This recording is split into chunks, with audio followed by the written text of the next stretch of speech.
माता पिता को घुमाते समय श्रवण कुमार उन्हें उन जगहों के बारे में भी बताते चलता था, क्योंकि वह आंखों से उस दृश्य को नहीं देख सकते थे। अपनी बेटे की मेहनत को देख उसके माता पिता बहुत खुश थे। उन्होंने एक दिन श्रवण से कहा, बेटा, हम देख नहीं सकते, लेकिन कभी भी हमें इस बात का दुख नहीं हुआ। तुम हमारे लिए हमारी आंखें हो।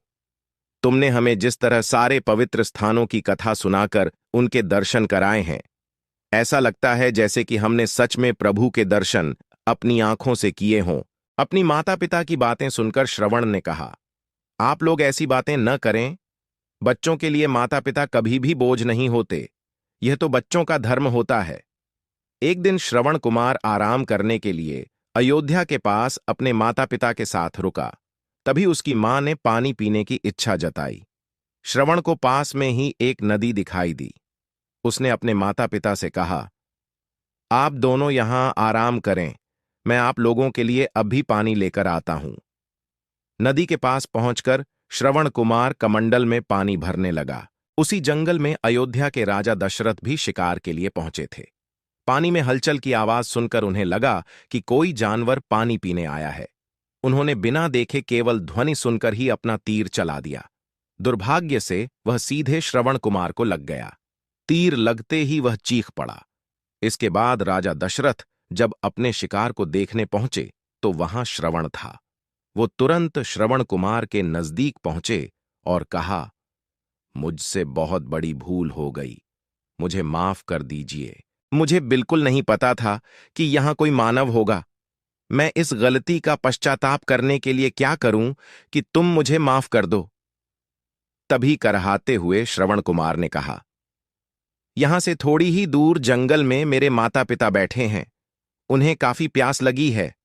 आप उन तक यह पानी पहुंचा दीजिए और मेरे बारे में उन्हें कुछ भी न बताएं।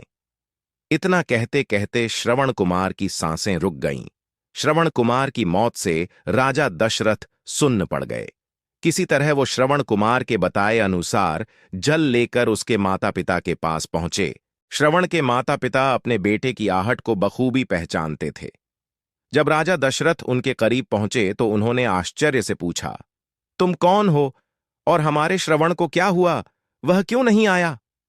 राजा दशरथ उनके सवालों का जवाब नहीं दे पाए। उन्होंने चुपचाप पानी उनकी तरफ बढ़ा दिया। तभी श्रवण की मां ने चिंतित स्वर में जोर से कहा, तुम कौन हो और मेरा बेटा कहां है? ये बताते क्यों नहीं हो? श्रवण की मां की चिंता देखकर राजा दशरथ ने कहा, मां, मुझे माफ कर दीजिए। शिकार करने के लिए मैंने जो तीर चलाया था वो सीधे आपके बेटे श्रवण को जा लगा।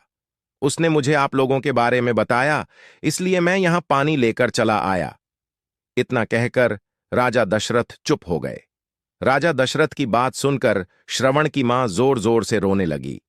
उन दोनों ने अपने बेटे की मौत के गम में राजा दशरथ के लाए हुए पानी को हाथ तक नहीं लगाया।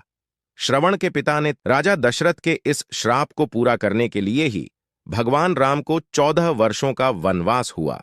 श्रवण के पिता की ही तरह राजा दशरथ भी अपने बेटे से दूरी को बर्दाश्त नहीं कर पाए और उन्होंने अपने प्राण त्याग दिए।